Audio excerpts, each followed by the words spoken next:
In March 2025, gold hit an all-time high above $3,000 an ounce. Then, in a matter of hours, it dropped over $100. No war, no pandemic, no emergency Fed meeting, no breaking headline that would explain why billions of dollars in value simply vanished from the market between breakfast and lunch. The official narrative called it healthy profit-taking. But here's what that explanation doesn't address. While the paper price was cratering, physical gold premiums in Asia actually widened. Dealers in London reported record inquiries. Central banks didn't sell a single ounce.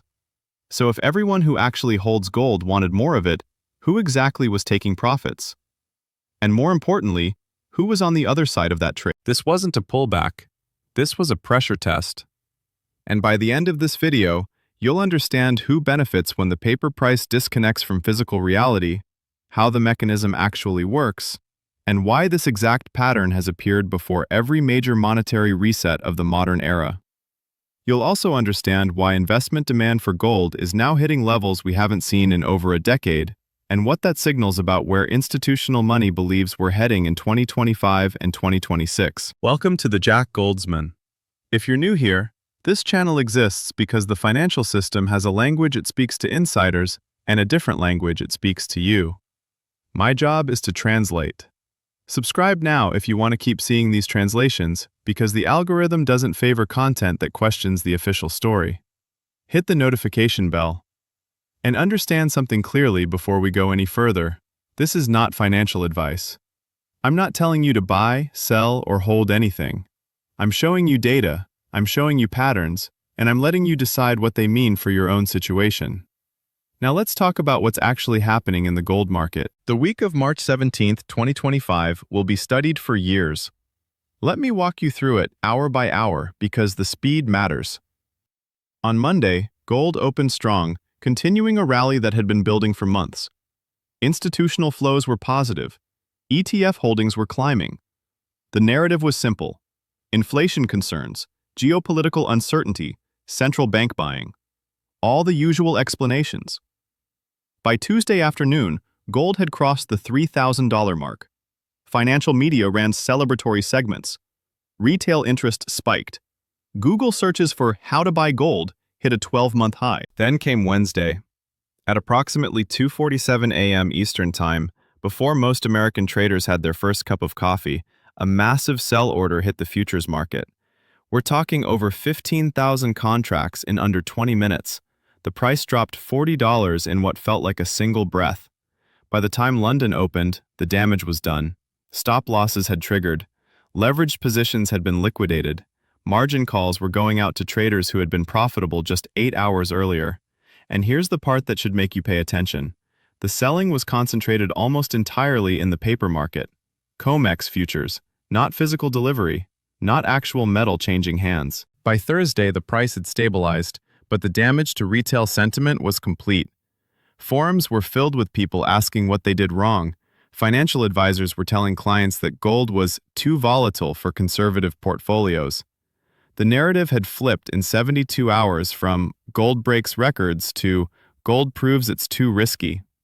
But the institutions that actually track physical flows, they saw something completely different. They saw Asia buying the dip aggressively. They saw central banks continuing their accumulation programs without pause. They saw the premium for physical delivery actually increase during the very hours the paper price was falling. Two markets, two realities. One you see on your trading screen, one that exists in vaults and shipping manifests in central bank reserves. And they're telling very different stories. Let me explain how this actually works, because once you understand the mechanism, you'll never look at gold prices the same way again. The gold market most people interact with isn't really a gold market. It's a derivatives market. When you buy gold through most brokerages, most ETFs, most futures contracts, you're not buying gold, you're buying a claim. A piece of paper that says someone, somewhere, theoretically owes you gold or its cash equivalent. The actual physical gold sitting in vaults is a tiny fraction of the paper claims that exist against it. Think of it like a coat check at a restaurant. The restaurant has 100 hooks for coats, but they've handed out 500 tickets. As long as everyone doesn't show up at the same time demanding their coat, the system works fine. The restaurant looks solvent, the tickets have value. But the moment too many people want their actual coat, the system reveals itself. In the gold market, this leverage exists through futures contracts. A trader can control 100 ounces of gold with a small percentage down as margin. When gold is moving in their favor, this leverage amplifies gains. But when gold moves against them, they face margin calls. They have to either deposit more cash or close their position. And when prices move fast enough, in the middle of the night, when liquidity is thin, those forced closures cascade. One margin call triggers a sale, which drops the price, which triggers another margin call, which triggers another sale. It's a chain reaction that has nothing to do with the actual supply and demand for physical metal. This is the primary mechanism, but there's a supporting mechanism that makes it even more powerful. The relationship between the futures market and ETF flows. When large gold ETFs need to rebalance, they don't necessarily buy or sell physical gold bar by bar. They use futures and swaps to manage their exposure. This creates a feedback loop where paper instruments influence other paper instruments, and the price that gets quoted on your screen can move dramatically without a single ounce of physical gold changing hands. Here's the analogy that makes this click. Imagine you own a house. The house is worth $500,000. You know this because you live in it, you maintain it. You could sell it to a neighbor who wants it. Now imagine there's a casino across town where people bet on what your house is worth. They're betting with leverage. They're betting at 3 in the morning. They're betting based on rumors and algorithms and margin requirements. One night, the casino price for your house drops to $300,000. Did your house change? Did the neighborhood change? Did demand from actual home buyers change? No, the casino had a margin call cascade. But here's the problem. If you need to refinance, if you need to borrow against your house, if you need to show a bank what your asset is worth, they're going to look at the casino price, not the real price. That's what's happening in gold. The paper market is the casino. The physical market is the house. And most people only ever see the casino price. Now, if this were a one-time anomaly, I'd tell you to note it and move on. Markets are messy. Weird things happen. But this pattern, paper price diverging from physical reality during moments of stress, has happened before. And it's happened at very specific moments in financial history. September 2008, Lehman Brothers collapses. The paper gold price actually fell initially as hedge funds liquidated everything to meet margin calls. But physical premiums exploded. Dealers couldn't keep coins in stock. The U.S. Mint suspended sales of certain products because demand overwhelmed supply. Screen price said gold was falling. Physical market said gold was more valuable than ever. March 2020, COVID panic. Same pattern.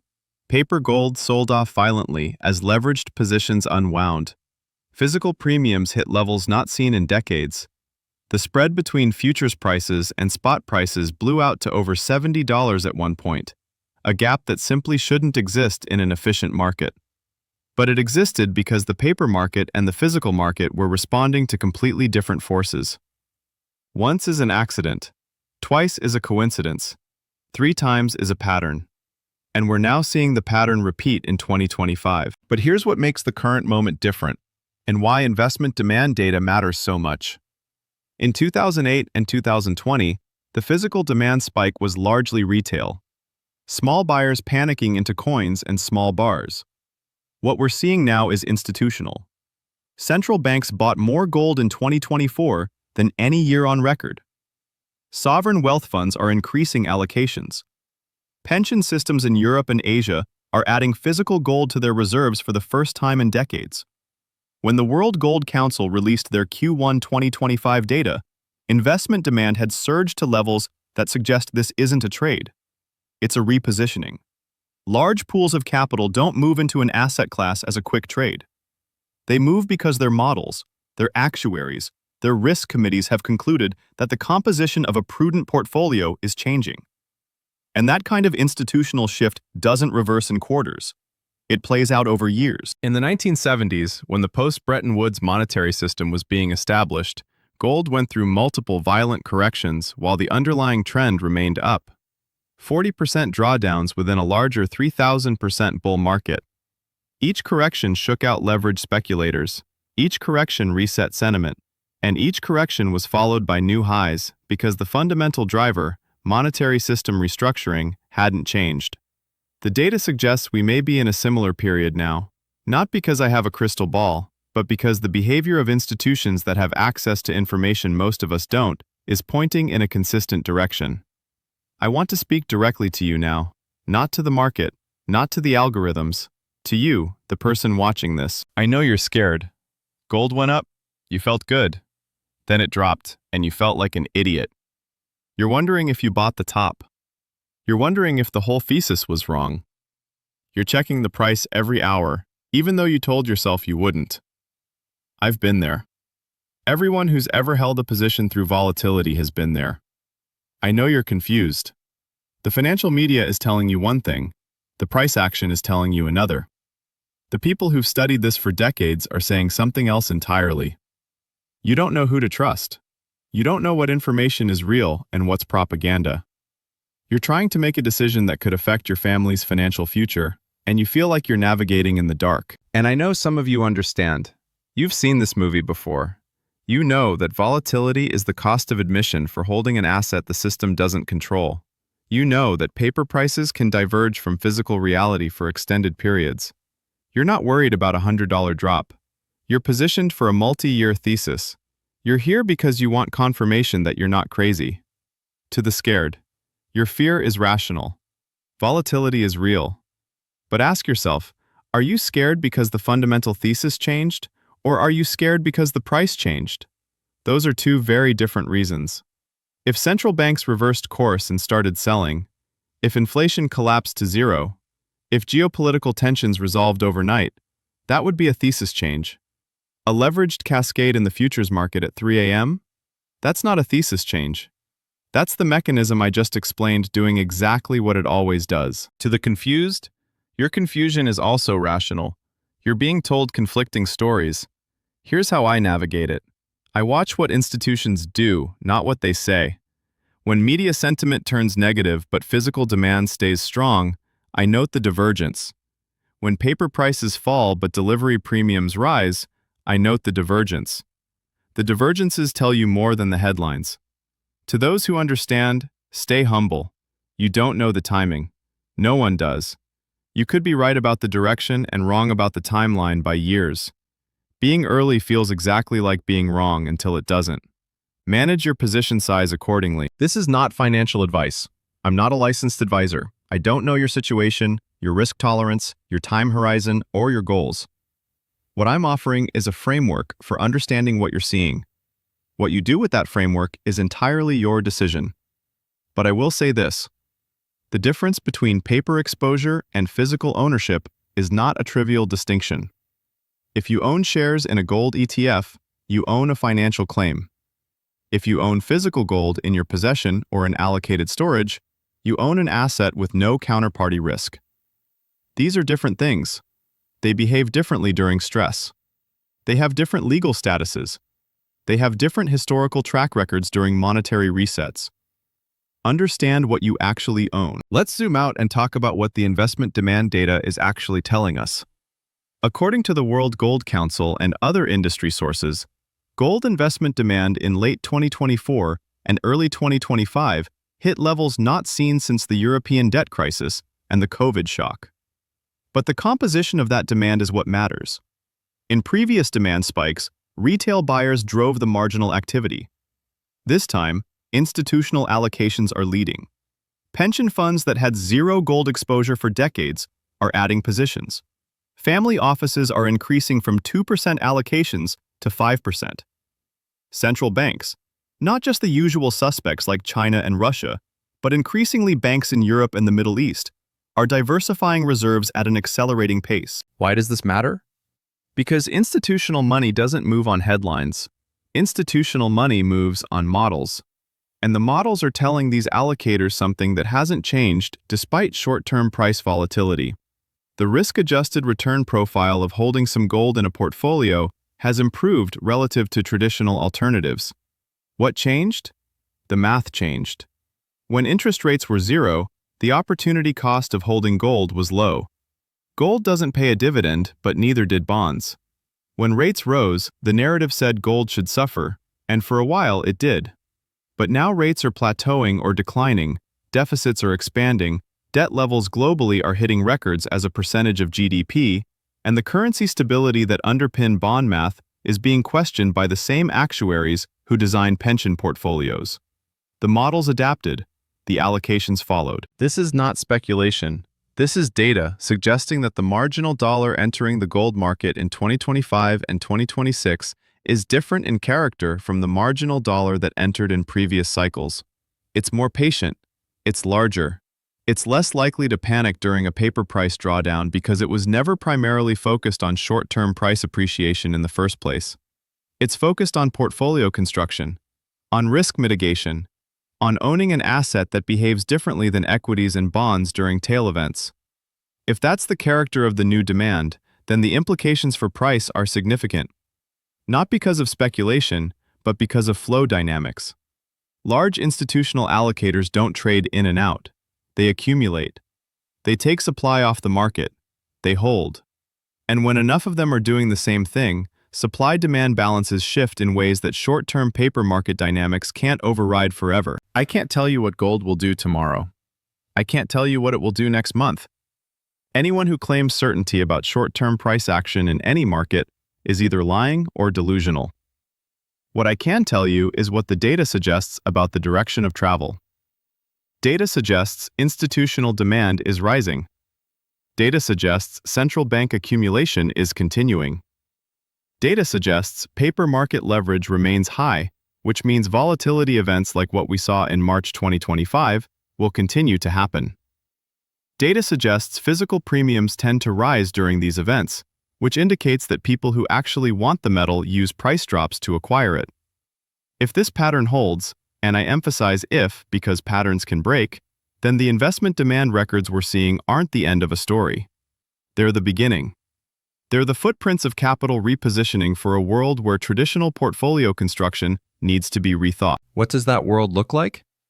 It looks like a world where the 60-40 stock bond portfolio that defined retirement planning for decades no longer works the way it used to. It looks like a world where correlations between asset classes shift during stress in ways they didn't before.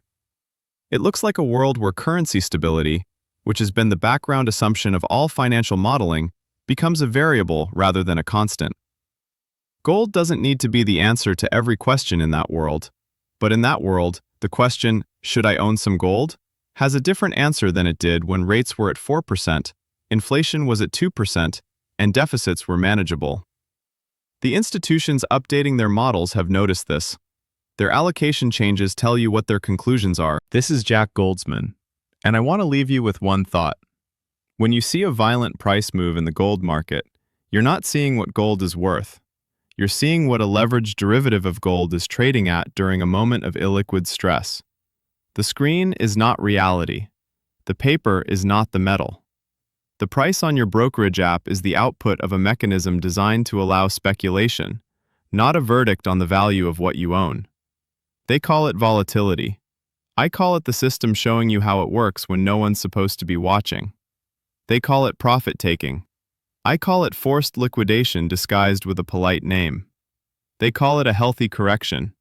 I call it the reason physical premiums widen every single time. Investment demand records are being set right now. Not because retail traders got excited, because institutions are repositioning. And when institutions reposition, they don't announce it with press releases. They do it quietly, over quarters, while the financial media is focused on the paper price that just dropped 3%.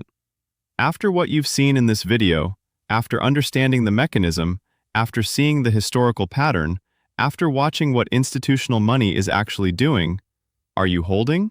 Are you selling? Are you waiting for a better price that may or may not come? I'm not going to tell you what to do. That's your decision. But I am going to ask you to do 3 things. First, subscribe to this channel if you haven't already, because content like this gets suppressed, and the only way you'll see the next one is if you're subscribed with notifications on. Second, drop a comment below with your answer, holding, selling, or waiting, because I read every single one, and your perspective might help someone else think through their own decision. And third, share this video with one person you know who panicked during the last gold drawdown. They deserve to understand the mechanism too. Welcome to the Jack Goldsman. I'll see you in the next one.